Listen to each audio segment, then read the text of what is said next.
My name is Rohit Kumar, working as assistant professor in Department of Civil Engineering in Amritsar University. So today my topic is effect of core fiber and rice ash on the geotechnical property of extensive soil. So now talk about what is extensive soil. Extensive soil.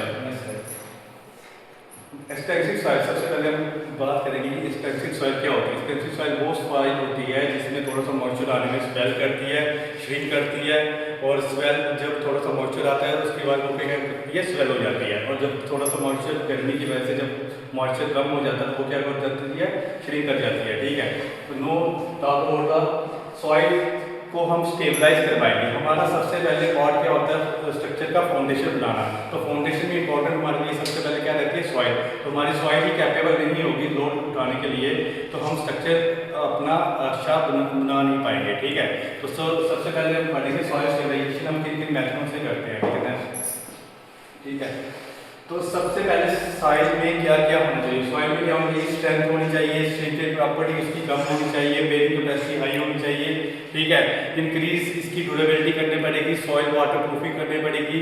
तो इसके लिए हमें अलग अलग method करने पड़ेंगे। Next no method किन किन तरीकों से हम करेंगे। तो इसके लिए हमें केमिकल स्टेबलाइजेशन करनी पड़ती है, मैकेनिकल स्टेबलाइजेशन करनी पड़ती है, लाइन स्टेबलाइजेशन करनी पड़ेगी। और ये थोड़े मेथड कॉस्टली होते हैं, तो हम अपना जो सॉइल स्टेबलाइजेशन करेंगे कुछ नेचुरल तरीके से करेंगे। तो नेचुरल तरीके के लिए हमने सबसे पहले क्या क्या दो मटेरियल यूज किए हैं। एक तो हमने कोर फाइबर दिया है और एक हमने राइस एश दिया है। तो कोर फाइबर हमें क्या करेगा, रिइंफोर्समेंट प्रोवाइड करेगा, और हमें राइस एश क्या करेगा, हमें सॉइल की वो क्या करेगा, बाइंडिंग मटेरियल एक्ट करेगा। तो हमें उसका बाइंडिंग भी देखना पड़ता है, इसलिए हमने दो मटेरियल का यूज किया है। Next slide.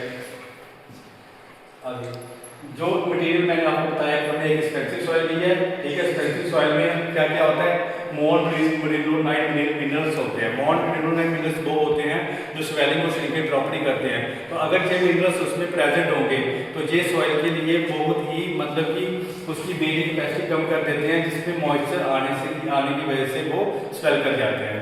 Next slide. अब कोर फाइबर मैंने बताया कि हम कोर फाइबर को क्यों इस्तेमाल कर रहे हैं। कोर फाइबर क्या करता है, हमें रिइंफोर्समेंट प्रोवाइड करेगा। अगर हम दो मटेरियल का यूज कर रहे हैं तो हम सिर्फ बाइंडिंग की तरफ देखेंगे तो रिइंफोर्समेंट का काम क्या करेगा। जैसे हम कोई स्लैब डालते हैं घर पे, तो स्लैब के लिए हमें बाइंडिंग मटेरियल के लिए हम सीमेंट डालते हैं और रिइंफोर्समेंट के लिए हम स्टील डालते हैं। तो ऐसे ही सॉइल को स्टेबलाइजेशन करने के लिए हमने कोर फाइबर क्या क्या कौन से मटेरियल की है, कोर फाइबर की है। और नेक्स्ट मटेरियल हमारा राइस एश है। इसमें क्या होता है, सिलिकॉन डाइऑक्साइड होता है, सिलिका क्या करता है, इसमें क्या करता है, बाइंडिंग मटेरियल एक्ट करता है। ठीक है, तो ये जो मटेरियल है ये हमें लोकली अवेलेबल हो जाता है, क्योंकि वैसे भी जब हमारा क्या कहते हैं खेती बाड़ी जो किसान करते हैं उसके बाद जो चावल निकलते, चावल के बाद जो राइस एश निकलती है वो वेस्ट ही जाती है। तो उसको वेस्ट को हमने यूज करने के लिए हमने क्या किया है, राइस एश का यूज किया है। नेक्स्ट आगे हमारा ऑब्जेक्टिव क्या है, हमारे हमने जो सॉइल की है जो हमें क्या करना है, मॉडिफाई करना है, improve the properties of soil, expansive soil, to study the prolonging difference present of coir fibre and rice ash. उसकी जीनिंग प्रॉपर्टी पे हमने काम करना है, बेसिक कैपेसिटीज करनी है, सेटलमेंट कम करवानी है सॉइल की। तो इसके लिए हमें ये टॉपिक हमें मतलब कि हमें ध्यान पे रख के हमने ये ऑब्जेक्टिव कंसीडर करके हमने स्टडी की है। स्कोप ऑफ स्टडी, अगर हम स्कोप में हम देखें कि हम क्या करेंगे, कंप्रेसिबिलिटी इसकी लो करेंगे, नॉन बायोडिग्रेडेबल जो वेस्ट होगा उसको क्या कहते हैं, ड्यूरेबल करेंगे, इंप्रूव स्ट्रेंथ, टफनेस, डक्टिलिटी, ये सारा हम इसमें इंक्रीज करेंगे। तो ये तो बात होगी कि हम स्कोप क्या करेंगे। तो मेन बात होती है कि हमारी ऑब्जेक्टिव क्या है, स्कोप क्या है, पर हमारा सबसे इंपॉर्टेंट जो टास्क है इस टॉपिक पे वो है मेथोडोलॉजी, कि कौन कौन से मेथड हम लगाएंगे, कौन कौन से टेस्ट करेंगे, जिसकी वजह से हमें पता चलेगा कि हमने काम क्या करना है। तो ये पूरा फ्लो चार्ट है जिसपे हम वर्क करेंगे कि सबसे पहले हमने क्या किया, मटेरियल को खरीदा, उसके बाद हमने रिप्रेजेंटेटिव सैंपल बनाएंगे। ठीक है, कि कौन कौन से सैंपल हमने तैयार करने हैं जिसपे हमने टेस्ट करना है। तो सबसे पहले तो हमारे पास जो आएगा मटेरियल को क्या आएगा, एक्सपेंसिव सॉइल आएगा। तो एक्सपेंसिव सॉइल में हमने पहले उसके टेस्ट करने हैं कि उसकी बेरिंग कैपेसिटी कैसी है, लिक्विड लिमिट कैसी है, प्लास्टिक लिमिट कैसी है। तो उसके बाद हमने दोनों मटेरियल का ऐड ऑन करके हमने टेस्ट करने की पहले क्या प्रॉपर्टी थी, और उसके बाद जब हमने मटेरियल को ऐड किया उसके बाद उसकी बेरिंग कैपेसिटी कितनी बढ़ी। तो कौन कौन से मटेरियल पहले सीव एनालिसिस करेंगे। सीव एनालिसिस के लिए हमारे पास सॉइल दो तरह की होती है, कोर्स सॉइल होती है, फाइन सॉइल होती है। कोर्स के लिए हम क्या करते हैं, सीव एनालिसिस करते हैं, और फाइन के लिए जो सिर्फ के लिए हम क्या करते हैं, सेडिमेंटेशन एनालिसिस करते हैं।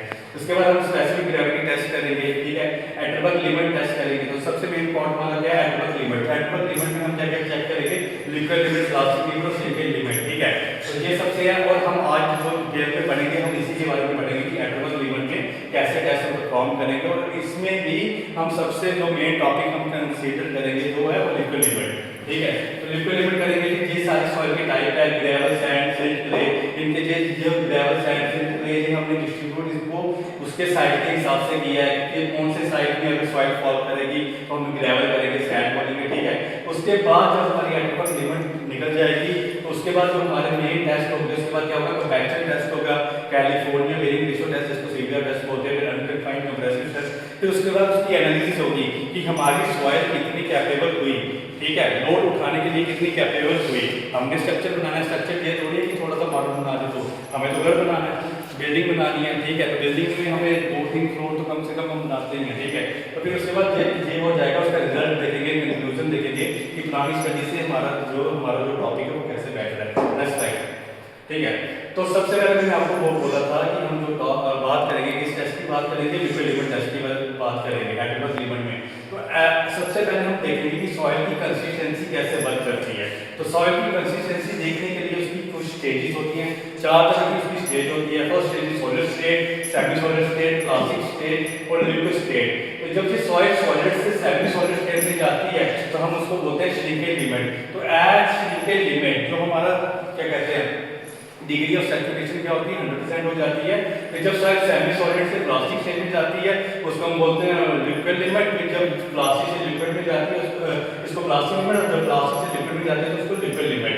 तो यहाँ पे जो हमारी एक्स एक्सिस है वो वाटर कंटेंट की रेशियो शो कर रही है, ठीक है। तो ये हमारी क्या वॉल्यूम बता रही है कि कितना हम अगर वाटर डालेंगे तो उसका वॉल्यूम कितना इंक्रीज हो रहा है, ठीक है। तो ये हमारा कंसिस्टेंसी कर्व है जो हमें पहले पढ़ना पड़ेगा, जिसके बारे में हमें देखना पड़ेगा कि कितने वाटर कंटेंट पे सॉइल कैसे बिहेव कर रही है। The is the soil can be flow easily, तो उसको हम बोलेंगे कंसिस्टेंसी कर्व। Next slide. तो ये हमारा जो मेन जो पहला टेस्ट था एडवर्ब लिमिट में लिक्विड लिमिट। एडवर्ब लिमिट में 3 तरह के टेस्ट है, लिक्विड लिमिट, प्लास्टिक लिमिट और सेकेंड लिमिट। तो पहला टेस्ट हमारा क्या है, लिक्विड लिमिट। तो लिक्विड लिमिट को जब हम परफॉर्म करेंगे तो हमारे पास कौन सा अपरेटस यूज होता है, कैसे ग्रैंडे अपरेटस, ठीक है। ये आपको देख रहा होगा कप शो का एक कप का एक अपरेटस है, ये बोल टाइप है। तो ये ब्रास कप का बना होता है, जहाँ पे मैट होता है, रबड़ का होता है, मेटल का भी हो सकता है। तो ये डिपेंड कैसे करेगा, अगर तो हमें फ्लो हम इसको रोटेट करेंगे क्लॉकवाइज, तो जितनी रोटेशन पे हमारे जब हम इसको रोटेट करेंगे तो ये कप किसके साथ स्ट्राइक करेगा, इसके रबड़ बेस के साथ स्ट्राइक करेगा। तो स्ट्राइक होने के बाद क्या होगा, हम इस पे देखेंगे कि कितने स्ट्राइक के बाद हमारी सॉइल आपस में जुड़ रही है। अब जुड़ क्या रही है, आप सबसे पहले हम एक ASTM टूल यूज करेंगे और जब कैसे ग्राइंडर टूल यूज करेंगे। और टूल किस पे डिपेंड करेगा कि सॉइल की टाइप कौन सी है। अगर क्लेली सॉइल है, ठीक है, तो हम उसके लिए कैसे ग्राइंडर अपरेटस यूज करेंगे। नेक्स्ट लाइक ये 2 तरह के टूल है, ये वाला टूल है जो ASTM टूल है, ये है कैसे ग्राइंडर टूल, ये दोनों प्रूविंग टूल है, ठीक है। इनका काम क्या है, इनका काम क्या है, जब हम सॉइल को डालेंगे, हम अपना सॉइल का सैंपल लेंगे, सॉइल को जब हम जमीन से निकालेंगे 120 ग्राम हम सॉइल सैंपल लेंगे, उसके वाटर के साथ मिक्सचर करके हम इसमें डालेंगे। जब हम स्पैचुला से इसको जब हम बराबर कर देंगे तो हम इसमें क्या है एक ग्रो बनाएंगे। तो वो ग्रोविंग टूल कौन से यूज करेंगे उसको बनाने के लिए, नेक्स्ट ग्रोविंग टूल ये। अगर तो हमने की है सॉइल क्लेली तो हम करेंगे कैसे ग्राइंडेड, अगर हमने की है सॉइल सैंडी तो हम करेंगे ASTM टूल। अब ये ग्रोविंग टूल की लेंथ होती है कि अगर 2 मीटर के डेप्थ से मतलब 2 mm इसका डेप्थ होता है, 8 mm इसकी वाइड होती है और हाइट पे बेंड करता है अलग तरह से। नेक्स्ट करो।